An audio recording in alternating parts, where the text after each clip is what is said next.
You know that moment when you bring home a gorgeous basil plant from the store, place it on your windowsill with so much hope, and then watch it completely collapse within days like it just gave up on life?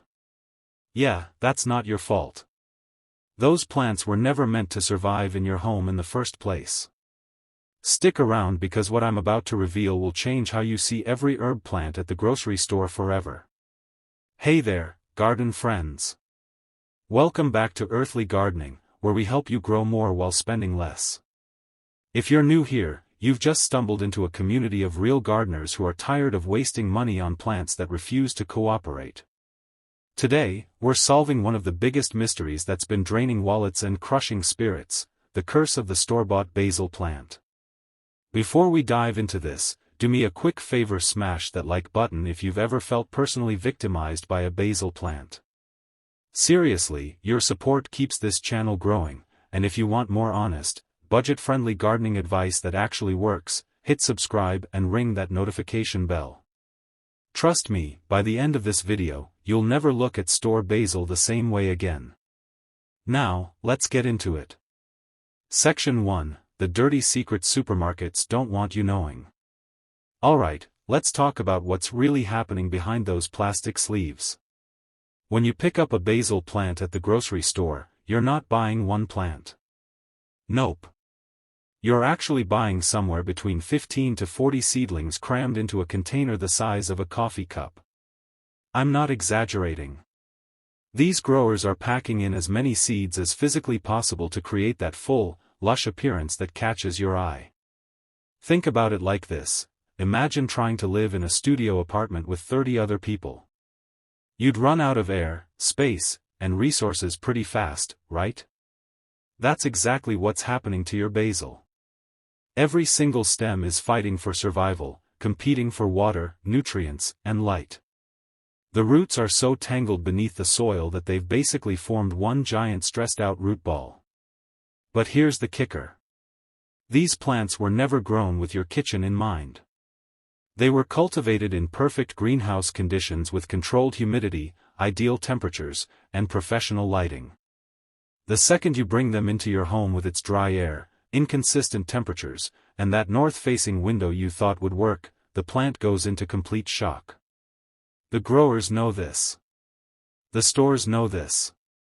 But nobody's telling you because, well, if the plant dies, you'll just come back and buy another one. It's the cycle they're counting on.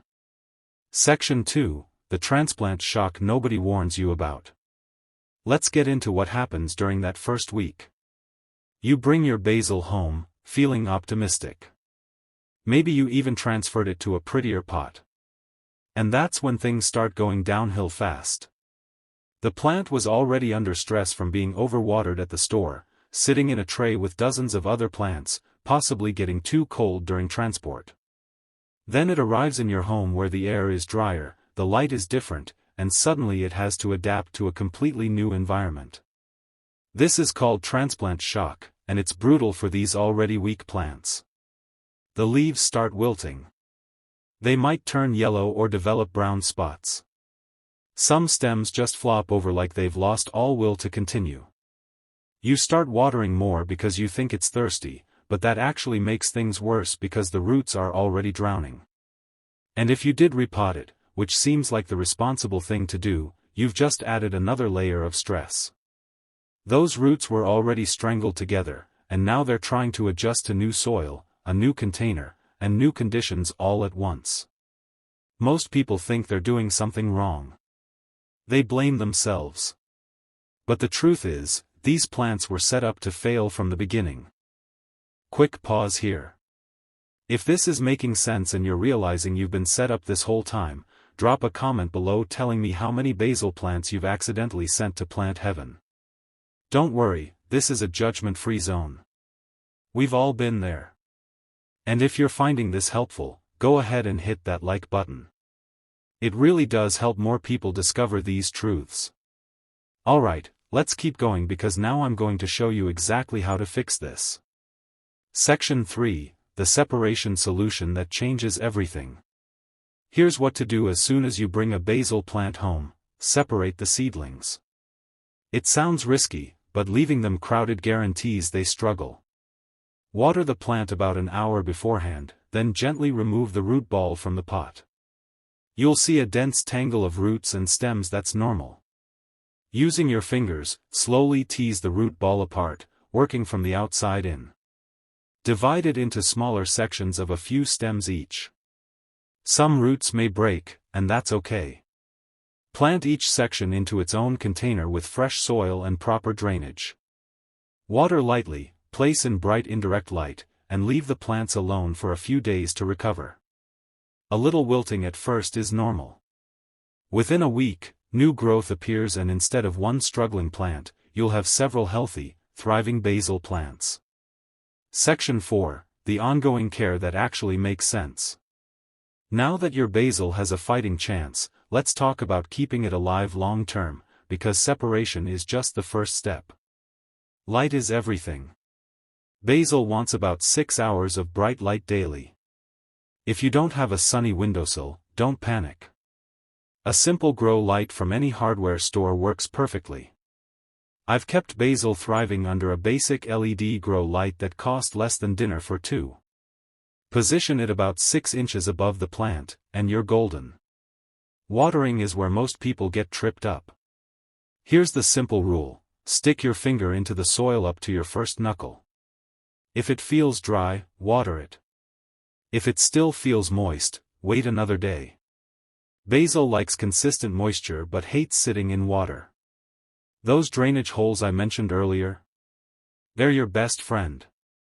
Water until you see it draining out the bottom, then stop.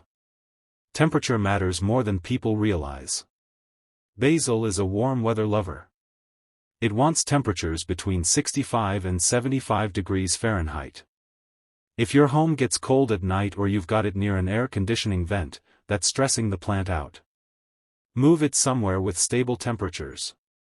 And here's something that sounds counterintuitive but works like magic: pinch it back regularly. When your basil gets about 6 inches tall, pinch off the top sets of leaves. This encourages the plant to grow bushier instead of taller and prevents it from flowering too quickly. Plus, you get to use those fresh leaves in your cooking. It's a win all around. Section 5. The prevention strategy for next time. Let me give you the smartest approach for future basil adventures, because now that you know the truth, you can make better choices. Option 1. Skip the grocery store basil altogether and start from seeds. I know it takes longer, but hear me out.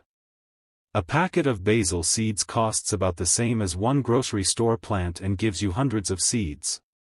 You can plant them properly spaced from the beginning, and they'll adapt to your home environment as they grow. No shock, no stress, just healthy plants from day one. Option 2. If you do buy from the store, factor in the separation process as part of the purchase. You're not buying one plant. You're buying the materials for 5 to 10 plants once you separate them. Suddenly that price seems way more reasonable.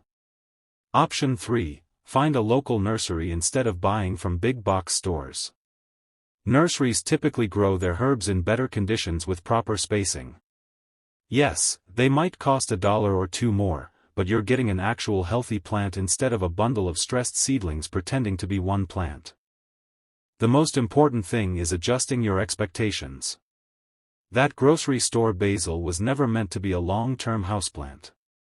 It was meant to be harvested within days of purchase. Once you understand that, you can work with the plant instead of against it.